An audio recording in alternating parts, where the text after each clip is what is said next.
It's time to finish Stranger Things. It's time to move on. So we are finally here. The series finale of Stranger Things comes out tomorrow on New Year's Eve. Now in this video, I'm just going to talk to you about Stranger Things. I'm going to talk about the 3 previous episodes that came out last week. I hate asking, but I'm going to hope that you subscribe to the channel, help me grow, and start the new year off right. I'm not going to worry about spoiling things. So if you don't want to have any spoilers going into the finale, or if you've waited for all the episodes to come out to watch them, you may want to come back to this video later. If you've been on social media lately, you've probably seen a lot of people talking about the 3 episodes of last week, mostly probably about Will's reveal to his family and friends that he is gay. I'm not going to really go into too much detail about it because it's been a plot point that's already been known for 3 or 4 seasons. I just think it took a little too long in the penultimate episode. The big issue I had with these 3 episodes again is it felt like the first 4 episodes as well, where this is all setting up a big battle, and I get it, but it just felt like there was a lot of filler in there. These 3 episodes really dived into reestablishing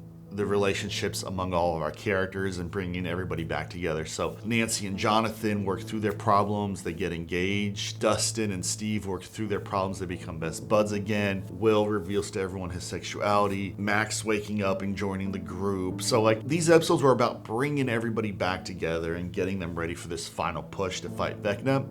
I just felt that we didn't need 3 episodes of it. I loved when everyone got back together because I hate shows where the cast gets so big that you start breaking everybody apart, and you'll have episodes where characters don't interact with each other, and it's like you guys are going through this end of the world scenario and go through these horrible things. You're going to want to be together. You're not going to want to go off to all these different directions. So Walking Dead fell in this issue. Game of Thrones had this issue. The scenes where they're going through the plans of like, what is the wormhole? How do we face Vecna? And they're all in a group together in one spot, sitting, interacting with each other. That stuff's really cool to see, and I really like that. These 3 episodes didn't have any huge twists. I know there's like the twist of like the upside down isn't what we really thought, but it's like, it doesn't really, to me, change the scope of the show like at all. Like, yes, it's a new threat. They have to close this wormhole thing and shut the upside down to bring everything. But at the end of the day, the group has to beat Vecna, and they have to stop this end of the world scenario. So nothing's really changed on that front. Now we have issues coming up in the final episode of, does Eleven and her sister want to actually die, or is Eleven playing her, which I think she is. She's not actually going to kill herself. Who dies in the finale? I'm really surprised. I made my predictions that I thought some characters would die. Nobody's died yet. We've had 7 episodes and there's only 1 left and nobody's died. I think is a mistake unless, now hear me out, unless the Duffer Brothers don't really plan on killing off anybody, or maybe just killing off like 1 person. I really think it would be a mistake to save the finale and then you just kill off half your cast. You lose the impact of losing multiple big characters in a show. Remember when Eddie died in season 4, how big of a moment that was? Because he was like a big part of the season and he died, and the episode revolved around him dying and his sacrifice. Now imagine if next episode Steve and Dustin and Nancy and Jonathan and Hopper and all these people just die. Yes, you could have a sacrifice or 2, maybe a character or 2 die saving the group, but please don't kill off half the people. It just wouldn't, it wouldn't feel right in the finale. At this point, because no one's died in the season, I'd rather have just like 1 big sacrifice or none at all. Just let everybody win, have a happy ending. So let's talk about some of the things I didn't like of those 3 episodes. 2 episodes would have been enough to fit everything they had. Instead of 3 episodes, it felt stretched. They brought even more members into this core group of people. So now this cast expanded even more. They bring in Robin's girlfriend from the hospital. Mike's mom is now aware of things.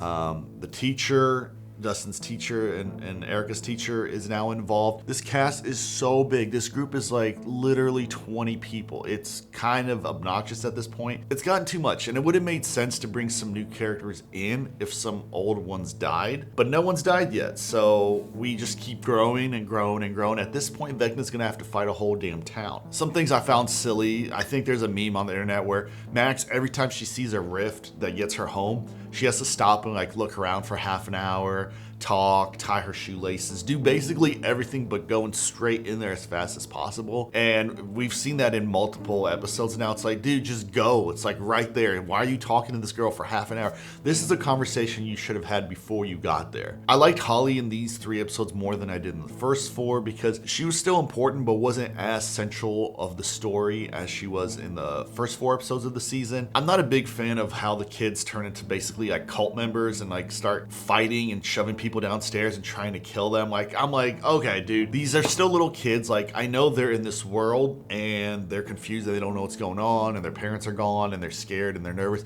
but they basically become cult members and are just trying to kill each other. It's a little too much. Derek didn't have as much to do in these 3 episodes. That was unfortunate. He did have one good moment where he's walking off to the forest and everyone's like, you shouldn't go. And Henry's gonna be mad. And he's like, he can suck a fat one. That's like his catchphrase, I guess.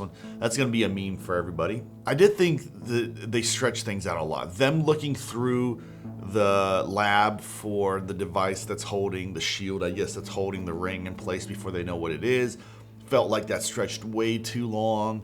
The military's still around, and it's like, why is the military still a villain? At this point, I think they should have been dealt with, because now, in the final 2 hours, which is the series finale, you have so many loose threads to tie up that it's just gonna feel like a quick resolution. This is exactly what happened in Game of Thrones, where they spent 7 seasons or 6 seasons, whatever, building up the Night King and this final battle, and then 1 episode for the final fight and his death. And it's like, all of that for that.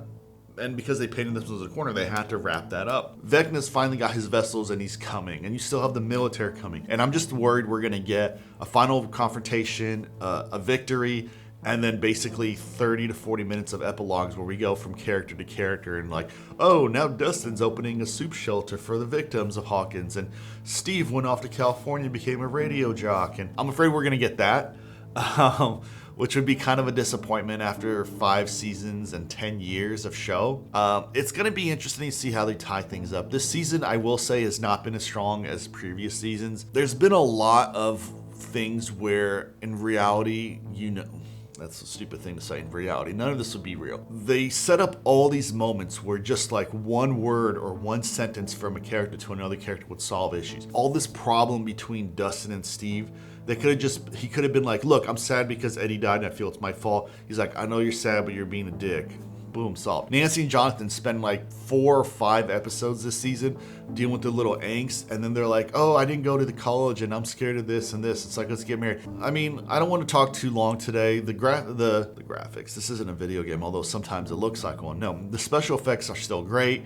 The characters are still fun, although there's a little bit of cheesiness, and there's some talk about like when they're attacking the military to go into the portal to get into the Upside Down as a group in the truck, and they're like, how are they battling trained military? I'm like, it's supposed to be an 80s cheesy sci-fi horror thing. There's all sorts of cheese in those kinds of movies. I didn't have a huge problem with it. I think it's funny that Nancy is really good at shooting guns and Steve and Jonathan aren't. I like that sort of shift. And really, she's the only one who can actually shoot. Her and Hopper makes sense because he was in the military.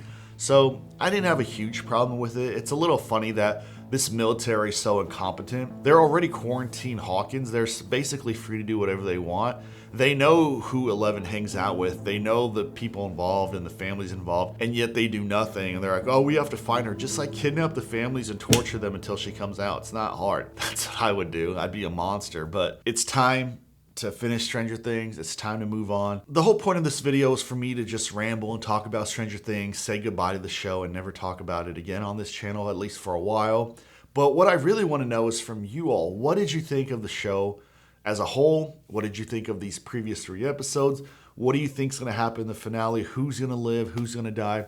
Please leave a comment. I'd love to engage in a conversation with you all and see what's going on, what you think is going to happen, what is going to happen, what you think of the show, whether good, whether bad. It's not a top 5 show all time for me. It's probably not a top 10 kind of show for me all time. Maybe one point it was, but it's kind of gone downhill a little bit. So it's fallen out of that conversation for me. There's a lot of shows I could list right now that I think are better from start to finish than this show.